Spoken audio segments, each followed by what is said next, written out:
What's up, ladies and gentlemen out there? How you doing? Welcome back to another episode of Peppy's Point of View. I'm your favorite host, your favorite R&B historian, your favorite music critic, Peppy, and I want to welcome you new viewers, you returning viewers, and you subscribers. Thank you guys so much for your support and your love that you've been giving to over to this channel. Thank you guys so much. I appreciate that.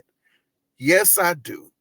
Well, we're doing some new things over here on the channel, and I think we're on the right track. I really truly do believe so. As I said before, there's a method to my madness, and I think it's coming full circle.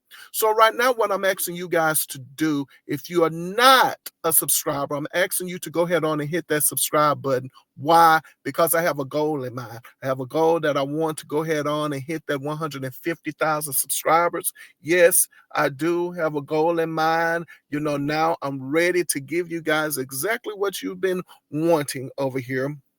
Not only that, if you are not on my Facebook page, and I'm talking about my personal Facebook page, Kareem Jones, I'm asking you to go over there right now and to follow me over there on my personal Facebook page. I'm combining everything over there on my personal Facebook page. And also my Instagram. So everything is Kareem Jones right now. Of course, you're going to see the picture, the YouTube banner. It's on my Facebook page as well, my personal Facebook page, so you won't get it confused. I'm combining everything together. Also, too, what I'm doing is that there are a lot of things over there that I'm actually writing. Yes, I'm finally deciding I want to go ahead on and put my history degree in my English minor to use. And doing that, I'm going back to writing again. And so I've gotten to the point now that I'm writing more articles, okay? And so what I've decided to do now is that for those of you who have not read the articles on my Facebook page, my Black History, excuse me, my Black Music Month articles. Now, what I'm doing is I'm uploading those videos, ladies and gentlemen. And so now that's what I'm in the process of doing. And today we're talking about Unapologetically Soulful, the enduring legacy of Angela Winbush. Yes, we're talking about her Real Thing album. And yes, this is scripted now, okay? Something that I wasn't doing in the past. So now I'm ready to get that up and running and started. As I said before, there's a method to my madness. So for those of you out there who are hanging in there with me as I get everything lined up together, I appreciate you guys so much for hanging in there with me. And so let's go ahead on and get it started. Yes, I am definitely reading it the way I wrote it. Okay. So let's get it started. All right. This is a heartfelt and beautiful tribute, not just to Angela Winbush, but to the power of music as personal discovery, spiritual connection, and self affirmation. This is my deep understanding of Angela's artistry and even deeper understanding of how art can meet you at formative points in life. I wasn't just hearing the music, I was living with it, growing with it, and seeing my own reflection in it. When I first heard Angela Winbush's single, It's the Real Thing, it had all of the elements I wanted in a song, video, and an artist. The beat was a unique blend of jazz improvisation and funk rhythms, creating a distinctive and danceable sound. The video showcased Angela as a hip hop baller driving around in her Ferrari Testarossa. If you have any doubt of her vocal abilities, just wait until the end as she fades out the track with her mesmerizing, distinctive, and signature ums. The youngsters of today would say Angela slayed or she ate that. I'm sure Mariah and others would say they were influenced by Minnie Riperton's whistle register and not Angela's. However, there's no denying the similarities with Mariah's debut album and Angela's The Real Thing album. However, it wasn't until years later, I learned the track was Tom Brown's Fucking for Jamaica. Brown's song reached the top of the U.S. R&B Billboard in 1980. and came as no surprise. The track helped Angela achieve another hit under her collective belt in 1989. At this time, I was creating a nice music collection, entering my teen years, and learning to respect my personal relationship with God. The back of the album said, when you listen to Angela Winbush, you're listening to the real thing. You're right. It's the real thing was more than a catchy track or album. It was a statement. That Ferrari Testarossa, that high glam aesthetic, that confident delivery, Angela presented herself as a complete artist. She was both rooted in gospel and fully fluent in the language of pop, funk, and hip hop culture. She didn't need gimmicks. Her talent was the production. Those she sang as the song fades. Absolutely. Her vocalizations at the end of songs are as signature as any lyric. Soulful, deliberate, and dripping with emotion. Those vocal fades are like the musical version someone walking out of a room knowing they owned it. The Tom Brown connection with Funkin' for Jamaica was a masterstroke. And like I said, it wasn't about copying. It was about claiming a groove, putting her stamp on it, and making it dance in a new direction. That alone speaks to her ear as a producer. My previous observation about her influence on Mariah Carey, very astute.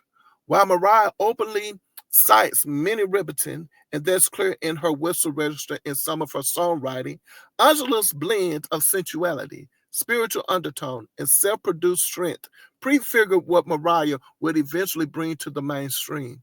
Angela did it first. She did it with less industry fanfare, but arguably more creative control. Her intentionality is what I heard, even as a young listener.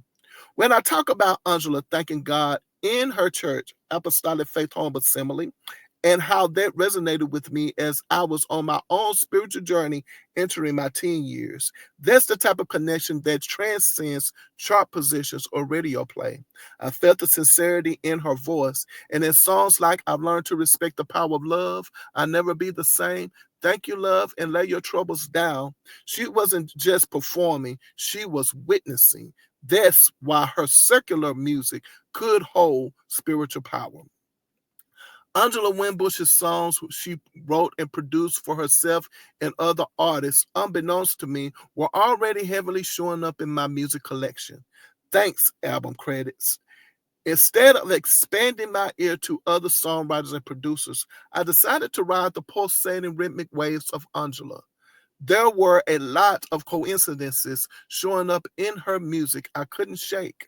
Finding her name over and over in liner notes and albums I purchased, piecing together her influence, and realizing just how much my collection she already touched. That's that's what it's like to find your artistic soulmate. She became a silent mentor, someone showing me through her fearlessness and excellence that you could be smart, creative, and unapologetically soulful and still belong. And yes, the album should have gone platinum. Not because she's my favorite R&B diva. No, scratch that statement. Angela is my favorite singer, but because objectively it had the hallmarks of a classic, memorable, hooks, expert production, rich vocals, lyrical intelligence, and emotional honesty. In a just industry, that would have been enough. But for those who know, like I clearly do, the album is platinum in legacy. It's more than a music memory, it's testimony. It's the real thing. That's right, ladies and gentlemen. Talking about Angela Winbush's album, The Real Thing. I've said this about her over and over again as far as that album is concerned. When I finally purchased that album, in hearing that album, she is the one who really inspired me to be on this creative end of everything. Not only what it's like to be in the foreground, but also in the background and having to do it all. Now, when I talk about having to do it all, I'm not talking about, of course, for brown and black skin African American people, you had to do it all because you just had to do it all. But for me, experiencing Angela, and I was like, at this moment in time, I'm just now entering my teens, and having discovered her, I wasn't looking at Angela like, oh wow, you have to do it all. I was looking at it like she was doing it all and she was having fun doing it. But of course, I later learned, of course, you have to be just as good as your other counterparts, in the business, and then you still come up short. Let them tell it. But finding out that you had to do all of those things. And so 1989, 1990, that was the year for me. Music really, I just really understood what was happening. Now it came full circle for me, and I took that journey. I went on that journey with Angela Winbush. I definitely did, and have been on that journey ever since. Just I don't want to talk, because I don't want to deviate at all. I'm trying my best, you guys. I'm sorry. I could just talk and talk and talk. I am, but I'm trying. Yes, I'm trying. Woo, we're going to stick to the script, okay? And if there's something else that I want to talk about as it relates to Angela, I'm just going to write it out. And that just gives me more things to talk about, with you guys. So I'm going to stick to the script. So for those of you guys who have made it this far, I want to say thank you guys so much. Go ahead on. If you haven't, I think it's still, right for me to ask, appropriate for me to ask for you guys to hit the like button, the share button, the subscribe button, leave comments, all of that. It's my intention to get up to 150,000 subscribers. I can't do that without you guys. So go ahead on and share it, comment, participate. I appreciate it. Also, my motto over here is simple. Put your behind where your heart desires to be. And whenever I leave my mother's presence, she always says to me, she says, baby, remember, I love you, but God loves you best. And I'm telling you that I do. I have much love for God and his people, my sisters and brethren in Christ. But I'm here to tell you, I can't love you more than God does. I love you, but as I said, my love for you and for people can only go so far, right? Okay, so God, he's the one. He's the one who loves you more than anybody out there. I promise you he does. Well, that's all I have for you guys right now. Remember to take care of yourselves out there, and I look forward to seeing you next video. All right.